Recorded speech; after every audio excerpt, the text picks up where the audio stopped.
Paulo Mesquita.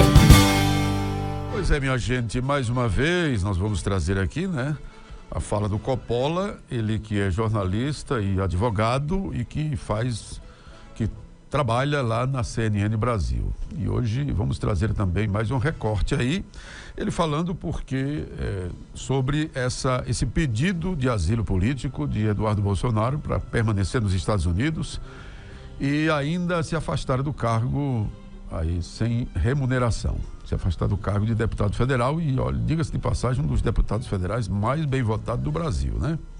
Pois é. E aí, meu amigo, cabe aí a reflexão, você analisar, pesar, medir, calcular. Eu concordo com o Coppola, com o que ele vai falar, né?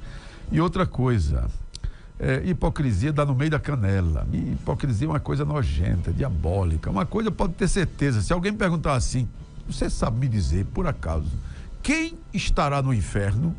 Você pode dizer sem medo de errar, os hipócritas estarão lá.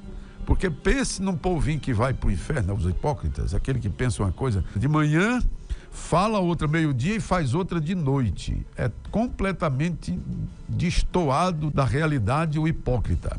É exatamente isso que a bancada do PT faz, esse barulhão todinho. Se as autoridades constituídas pela vontade do povo, como deputado, senador e outros mais, não falarem para alguma coisa que eu também julgo, está errado, fora da ação normal de um país democrático.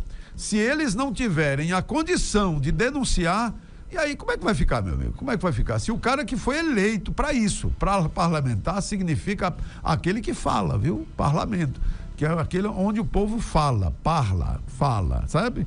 Então, se uma pessoa dessa não tem o direito de denunciar as autoridades que estão passando do limite e acrescentando alguma coisa na Constituição e sem passar pelo devido processo legal, que é para mudar alguma coisa na Constituição, só tem um que pode mudar, é o Congresso Nacional, mas ninguém.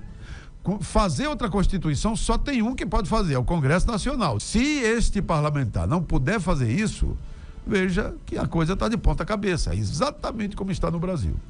E agora, depois que ele disse que não vinha mais para o Brasil, aí automaticamente, rapidamente, o Procurador-Geral da República disse que não tinha elemento suficiente para tomar o passaporte dele e, consequentemente, o próprio Alexandre de Moraes também mandou arquivar esse pedido. Mas demorou quanto tempo, né? E olha que o procurador tinha 5 dias de prazo, mas aí demorou, se eu não me engano, parece que 13 ou 14 dias.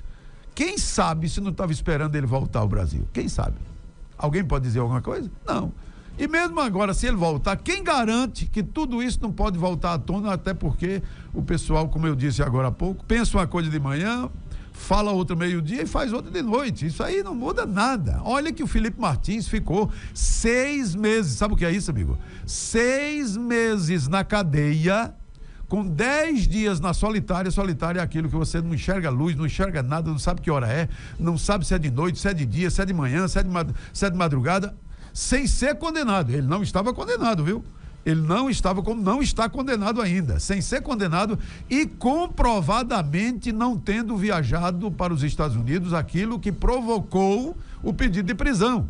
Comprovadamente pela TIM, comprovadamente pelo Uber, comprovadamente por tudo que foi necessário provar.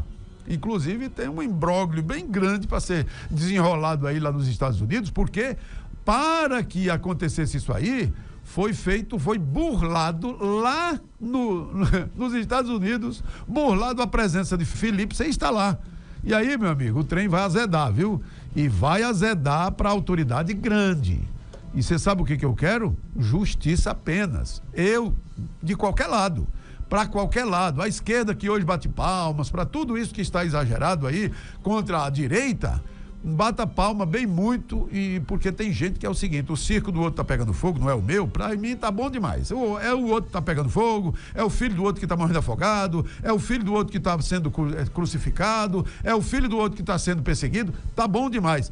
Mas não esqueça que a navalha vai virar pro teu pescoço também, porque numa ditadura eles não respeitam ninguém, eles querem se manter com a sua hegemonia de poder e acabou. Não estou falando nenhuma miragem, nenhuma loucura. Foi assim que aconteceu na França. Quando alguém, sabiamente, meu Deus, vamos criar a guilhotina. Sabe o que aconteceu?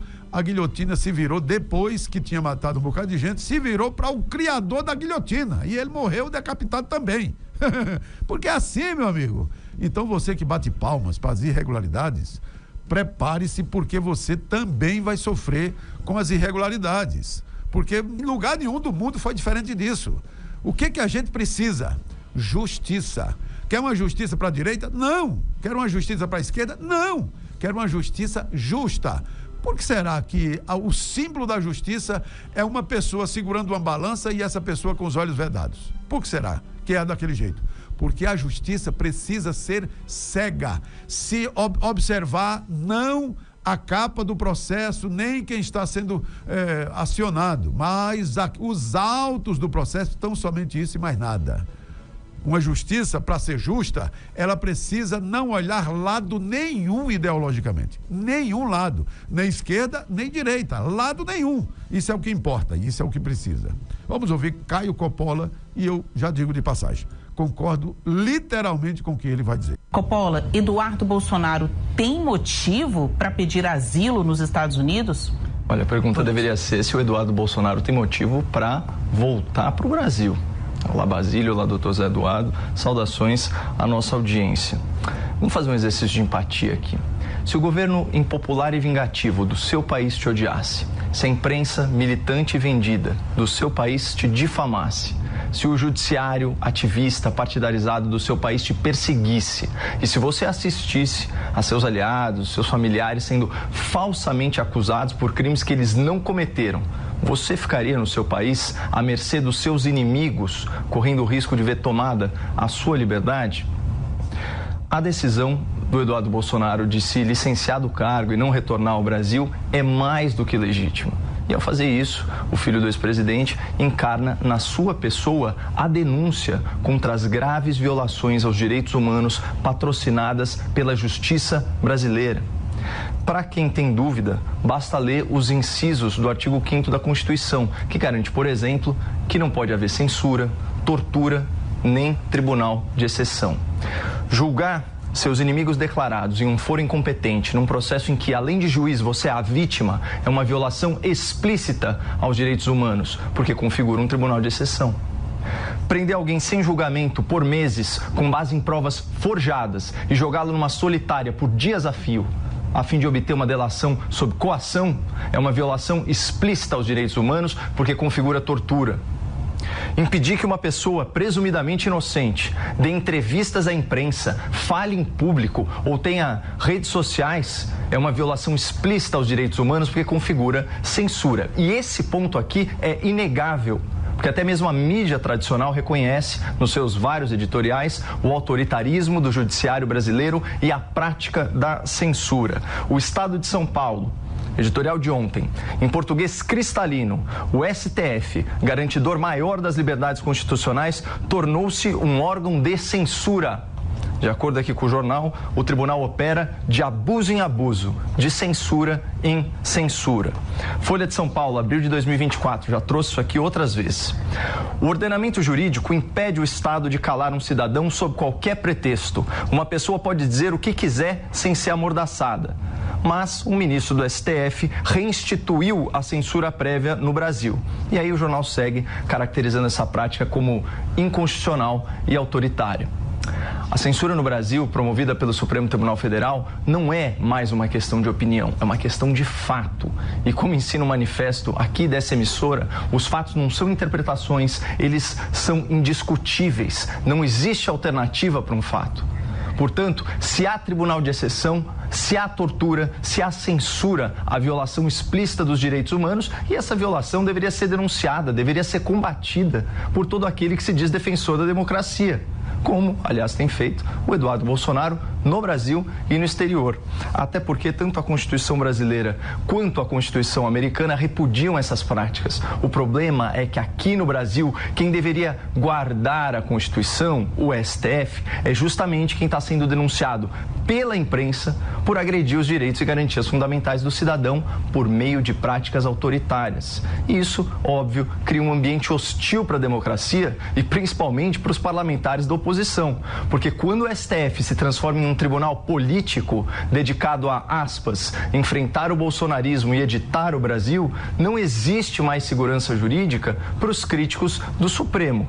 Aí, Basílio, o jeito é pedir asilo fora do país mesmo, aproveitar o ensejo para denunciar a censura a adversários políticos, os inquéritos sem fim, a pesca probatória, a escolha de alvos da investigação, a fabricação de provas, a delação sob ameaça, as prisões ilegais, as falsas acusações e a narrativa de um golpe de Estado que nunca foi tentado.